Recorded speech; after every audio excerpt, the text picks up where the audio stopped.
Sile, sile, maanghang. Tubig, tubig, malamig. Oh, taya ka na, bebang. Hala, madaya ka naman, princess. Hindi ka naman marunong. Hindi kaya, ayaw mo lang mataya eh. Ikaw na lang, mother, Iska. Palitan mo si princess. Sige, Iska, ikaw na lang para hindi magreklamo si bebang. Oh, sige. Yahoo! Sile, sile, maanghang. Tubig, tubig, malamig.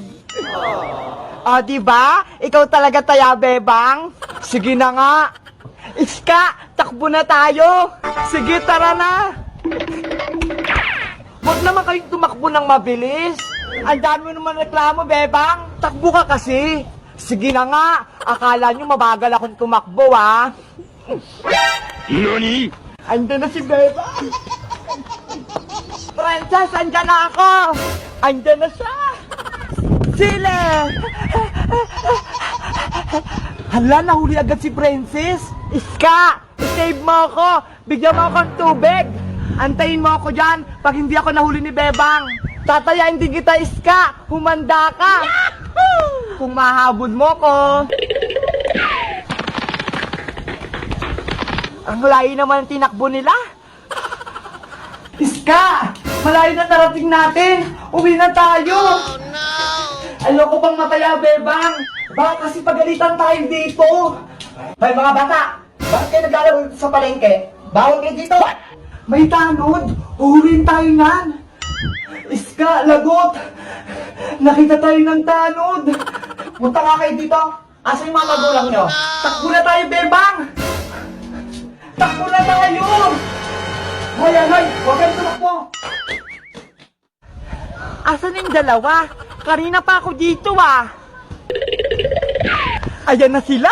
Ang bibilis silang tumakbo! Princess, magtago ka na! Bakit?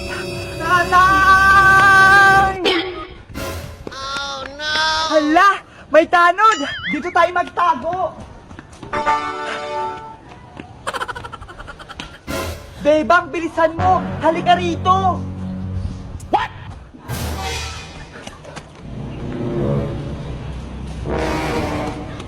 Asan yung mga batang ngayon? Dito lang natakbuhan yung kanina eh. Oh, no! Parang may narinig ako nagtatawanan ah. Huli kayo! Hoy Manong! Namboboso ka ba? Umiihi kami dito ah! Hoy, bastos ka naman! Mga manang pala! Umalis nga po kayo dito! Sorry! Akala ko yung mga batang hinahabol ko.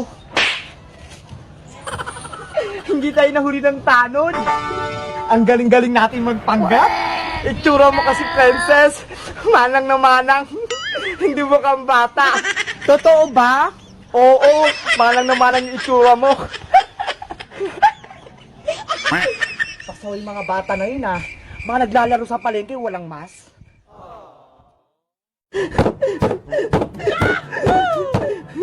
Wow! Hindi pumupunta sa ilalim yung martilyo!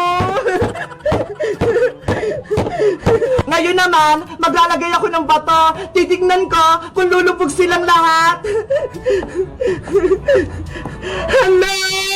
Nawala silang lahat! Lumubog!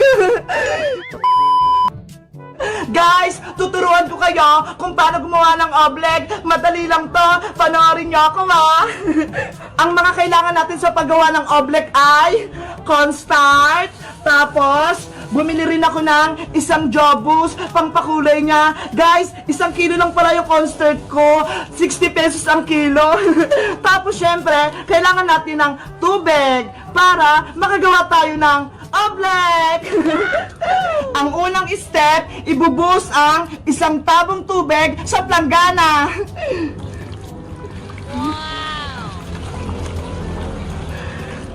Wag susobra yung tubig nyo ha, para maging perfect yung oblek nyo.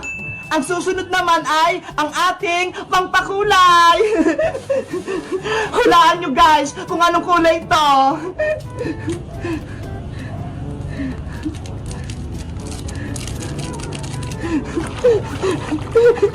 Charan! Kulay orange to! Diba? Ang ganda! Kahapon, kulay pink yung ginawa namin ni Princess. Ngayon, kulay orange naman. At panghuli nating ilalagay ang cornstarch.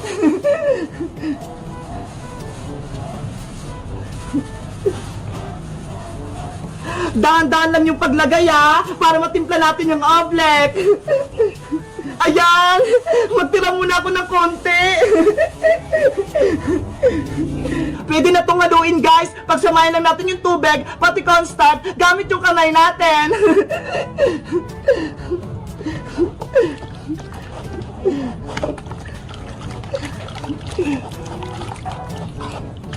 Dapat matunaw lahat ng cornstarch, pati sa ilalim. Oh no! Hala! Matubig ata itong gawa ko. Lalagyan ko pa nga ng cornstarch.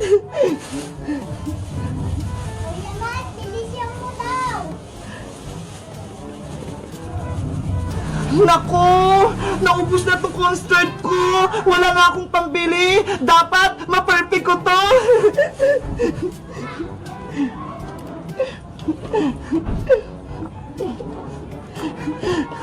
Ayan! Parang nararamdaman ko na perfect to! Big Bird, manood ka sa akin para sa susunod, alam mo na yung paggawa!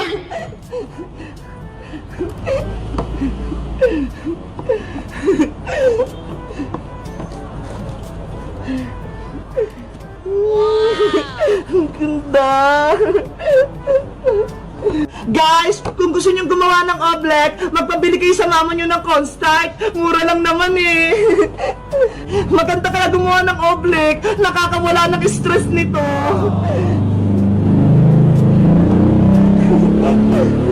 Eventually.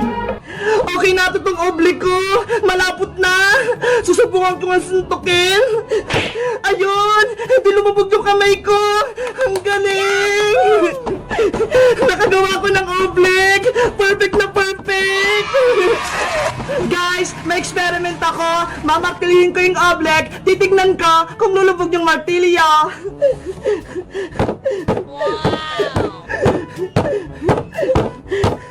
Wow! Hindi pumupunta sa ilalim yung martilyo!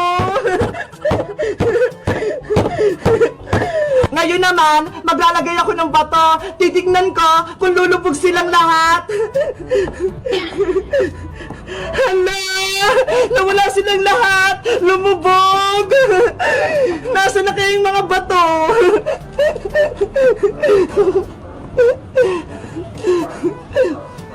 Ito! Guys, ang huling challenge naman, aapakan ko to. Titignan ko kung perfect talaga yung oblek natin. 1, 2, 3, talon! Wow! Hindi ako lumulubog! Ang galing! Perfect yung oblek ko! Hindi talaga lumulubog yung paa ko! Perfect na perfect yung oblek ko! Mabuti na lang! Hindi dumating si Boyong! Hindi niya ako guguluhin!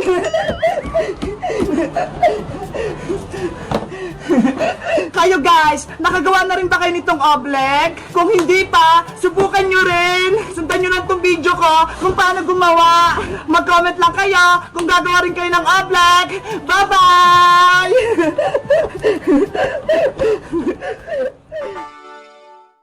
Isang strawberry, isang green na grapes, isang orange, isang red na grapes, isang strawberry ulit. Ayan! Natusok ko na yung mga prutas! Nakagawa na ako ng tamulo! Ang ganda! Bebang, pwede na ba yung kainin?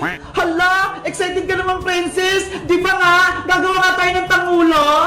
Kasi nagugutom na ako Mamaya na, princess! Nagtutuhog pa ako! Tingnan mo nga ang dami pa nito!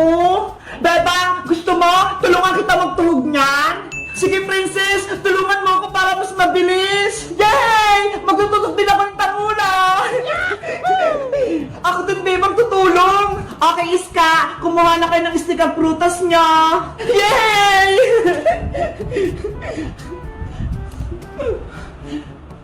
Wow! Ito yung unahin ko! Malaking strawberry!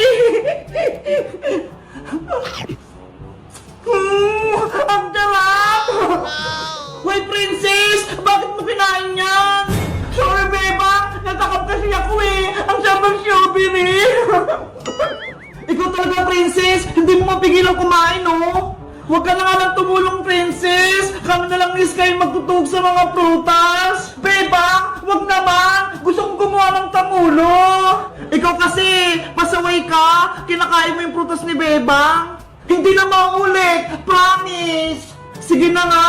Basta huwag kang kakain ha! Kung hindi, palalabasin kita dito sa bahay! Bebang! Hindi na talaga! Okay! Magtusok na tayo ng tanghula!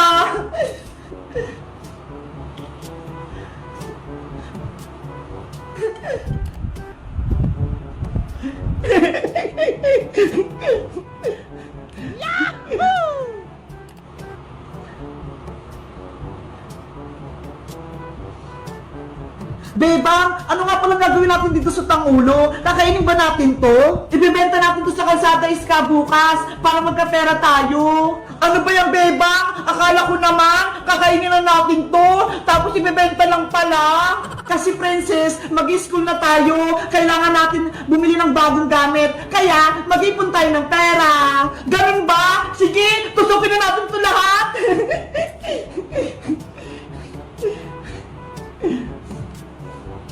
Nakakatakam tong mga grapes, parang ang sarap kainin.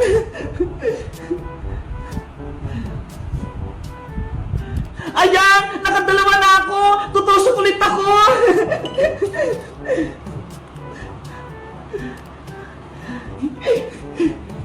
Ako din, ang ganda na nitong nagawa ko. Ako din, tapos na itong pangalawa. Bilisan natin para matapos natin kaagad.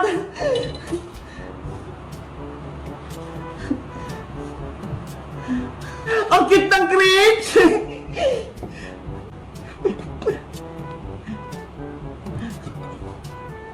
Itong strawberry naman, fresh na fresh!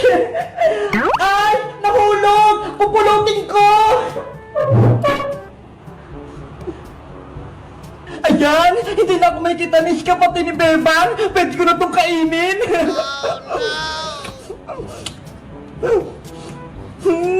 Ang tatamot ng mga puta! Bebang, tapos na ulit ako! Pangatlo ko na to! Ako din, Iska! Pang-apat ko na to! Princess, anong ginagawa mo dyan? Huwag ka maingay, Iska! Bebang, si Princess! Kinakain na naman yung mga prutas! Princess, huwag mo kainin yan! Bebang, nakain ko na yung tinudok ko!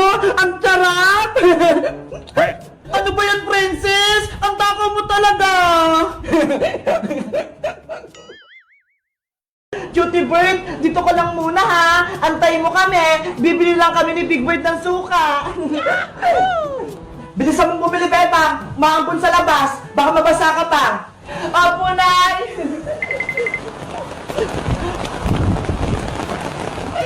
Aling Sonya! Papili po ako ng suka! Anong sukong bibili mo, Bebang? Sukong malaki po! Yung nakabote! Oh, ito, Bebang! Salamat po, Aling Sonya! Ito po yung bayad ko! Hala! Ang lakas na ng ulan! Parang gusto kong maligo! Siguro naman, hindi ako pagagalitan ni nanay kapag naligo ako! Minsan lang naman to! Big Bird, tara maligo tayo! Wow! Ang daming tubig! Parang ilog!